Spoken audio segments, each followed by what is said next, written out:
A dimly lit parking lot behind a rundown building. Cars circle like sharks.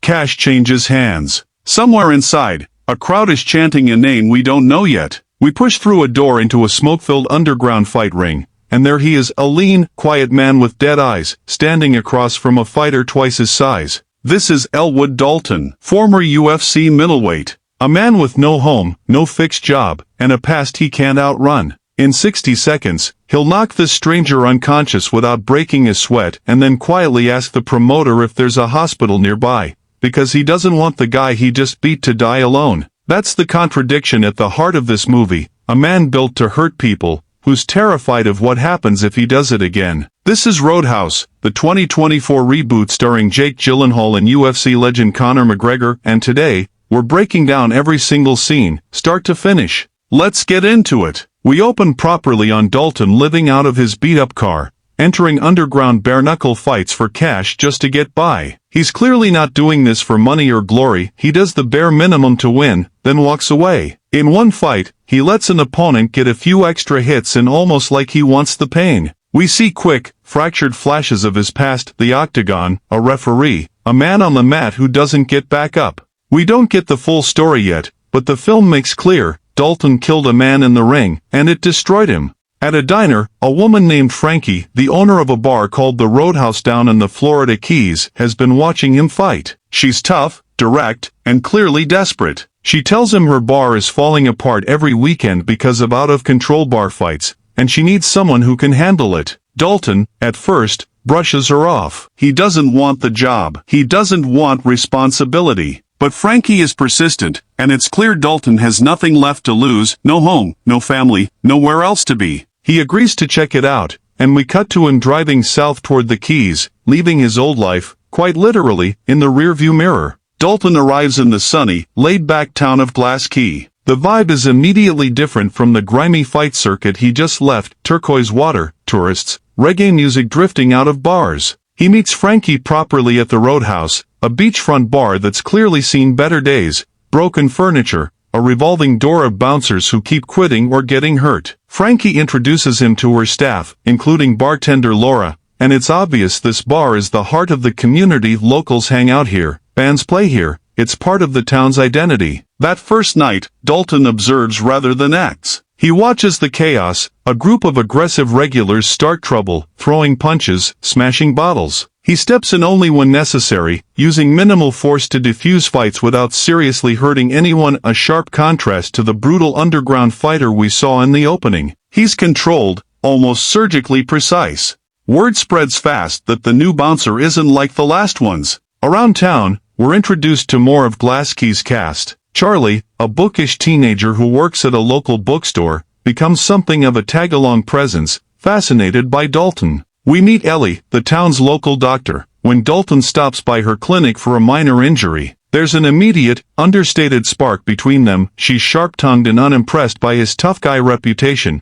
which naturally makes him more interested. We also get our first glimpse of Stephen, Ellie's father, who owns the local bookstore and represents the old-school, close-knit soul of the town. The film introduces its central conflict. A wealthy, sleazy developer named Ben Brandt wants to buy up Glass Key's waterfront property, including the land the Roadhouse sits on, to build a luxury resort. Frankie has refused to sell, which makes her, and her bar, a target. Brandt has been paying local troublemakers, led by a hot-headed man named Dell, to start fights and vandalize the bar, hoping to make it unmanageable enough that Frankie gives in. Dalton starts to piece this together as the random bar fights start looking suspiciously coordinated. In one escalating incident, Dell and his crew show up specifically to intimidate Dalton, testing him. Dalton handles them decisively but without excessive violence. He could hurt them badly and doesn't, which frustrates Dell, who wanted an excuse for real retaliation. We also meet Big Dan McGuire, the town's local sheriff,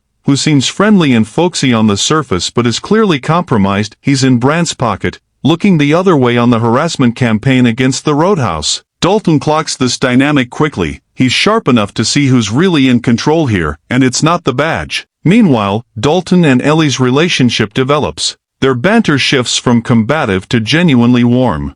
Ellie is guarded. She's seen enough transient tough guys pass through town, but Dalton's quiet decency starts to chip away at her skepticism. We also spend more time with Stephen at the bookstore, establishing him as a mentor-adjacent figure, and with Charlie, who idolizes Dalton and wants to learn how to fight like him. Dalton, notably, refuses to teach him. He doesn't want to pass on the thing that ruined his own life. Brandt, frustrated that low-level harassment isn't working, decides to escalate. He brings in more aggressive hired muscle to attack the bar directly. A brutal confrontation breaks out at the roadhouse. This time, real weapons are involved, and Dalton is forced to fight harder than he has all movie, taking down multiple attackers in a prolonged, brutal sequence. He wins, but it's clear the stakes have changed. This isn't random troublemaking anymore, it's an organized assault. In the aftermath, Dalton starts digging into who's really funding all this. He learns that Brandt's operation isn't just about real estate. There are hints of something darker, including possible drug trafficking tied to the land deal, suggesting Brandt's father, a shadowy, more dangerous figure, is really pulling the strings behind the scenes.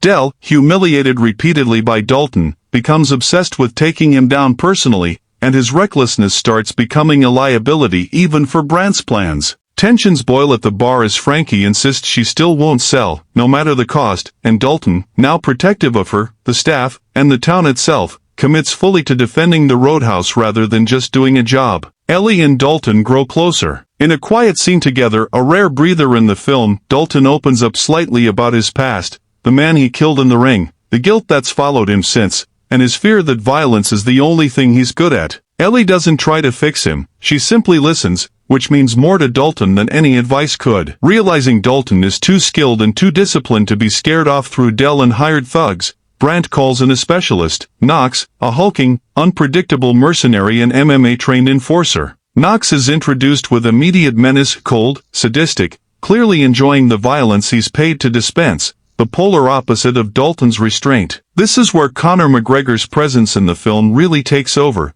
injecting a volatile, live-wire energy into every scene he's in. Knox begins terrorizing the town directly, going after people connected to Dalton to draw him out, including a frightening confrontation involving Charlie at the bookstore and an attack that puts Stephen in danger. The message is clear, Brandt and Knox are done playing games, and anyone close to Dalton is now a target. Big Dan, the corrupt sheriff, is shown fully complicit at this point, actively covering up the escalating violence and misdirecting any real investigation into what's happening in town. Dalton realizes he can't rely on local law enforcement at all. If he wants to protect Frankie, Ellie, Charlie, and Stephen, he has to handle this himself. A tense confrontation occurs between Dalton and Knox, not yet the final fight, but a warning shot, where both men size each other up, and it's made clear that Knox is the most dangerous physical threat Dalton has faced in the entire film.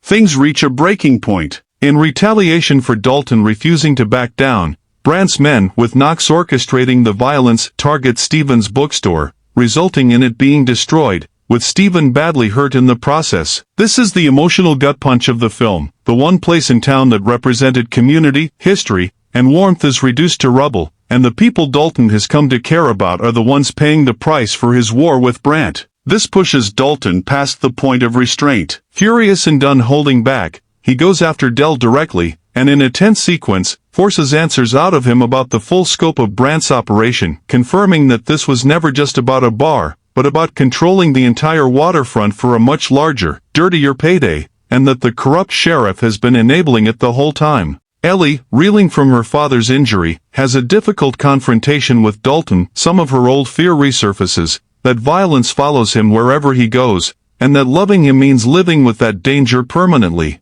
It's a gut-check moment for their relationship, and for Dalton's own self-worth. Is he capable of protecting people, or does he only ever bring destruction? Dalton, and by extension Frankie, decide there's no more room for restraint. The final confrontation with Brandt, Knox, and the corrupt sheriff is set in motion. Big Dan, cornered and increasingly desperate to protect his own complicity, meets a violent end, dispatched by Knox himself, who has no loyalty to anyone and is simply cleaning up loose ends for Brandt. This confirms just how disposable everyone around Brandt truly is, sheriff included. Dalton confronts Brandt directly, exposing the full extent of the corruption and the land grab scheme, making clear the town won't be intimidated into selling. Brandt, panicking, unleashes Knox fully, setting up the movie's climactic showdown. The final fight between Dalton and Knox is the film's centerpiece, a brutal, prolonged, high-intensity battle staged around the marina and docks, showcasing real mixed martial arts choreography given McGregor's background. Both men trade heavy blows, and for the first time in the film, Dalton is pushed to his absolute limit, forced to draw on every ounce of his UFC training just to survive. In a decisive final exchange, Dalton gains the upper hand. True to his character arc, rather than killing Knox in cold blood the way the old version of himself might have, he shows restraint, a direct callback to the guilt that's haunted him since the ring death that opened the film. He's no longer the man who can't control his violence, he's someone who's learned to master it. Knox is defeated and taken down, effectively ending Brandt's ability to use force against the town. With his hired muscle gone and his corruption exposed, Brandt's grip on Glass Key collapses. The immediate threat to the roadhouse, to Frankie, and to the town is over. In the aftermath, the town begins to rebuild, Stephen recovers, the bookstore's destruction becomes a symbol of what the community endured rather than what defeated it, and the roadhouse reopens, once again the beating heart of Glass Key nightlife. Frankie keeps her bar. Del and Brandt's schemes are left in ruins. Dalton's relationship with Ellie settles into something real and hopeful, for the first time in the film, and possibly in years. Dalton looks like a man who might actually get to build a life instead of just running from one. Charlie, too, seems to have found in Dalton the kind of steady, protective presence he never had, without Dalton ever having to teach him violence to get there. But the film doesn't let us settle in completely. In its closing moments, there's a lingering hint that Dalton's past, the death in the ring that's haunted him the entire film, isn't fully behind him. A phone call, a visitor, or a piece of information suggests unfinished business is coming for him, setting up potential future stories beyond Glass Key. The film ends on Dalton, finally at peace for a moment, in the town and the life he almost didn't let himself have. And that's the complete story of Roadhouse 2024, a modern take on a cult classic, powered by Jake Gyllenhaal's quiet intensity and Conor McGregor's genuinely unhinged screen debut as Knox. If you enjoyed this deep dive breakdown, smash that like button, subscribe for more full movie recaps every week, and drop a comment telling us which fight scene hit hardest for you. See you in the next one.